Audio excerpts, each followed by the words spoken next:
Egress monitoring. Ingress is defined as the act of entering. Ingress traffic is the data originating outside and proceeds toward a destination inside of the network. Ingress monitoring provides data protection and visibility into inbound communication. Ingress monitoring provides insight into business, network, and security threats. Ingress monitoring allows for aggregation and ease of shipping information to other tools.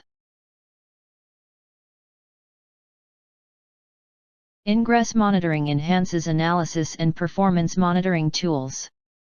Ingress monitoring improves the reliability and security of network communications. Egress is defined as the action of going or coming out. Egress traffic is data originating within the local network that is transmitted to a station outside the network.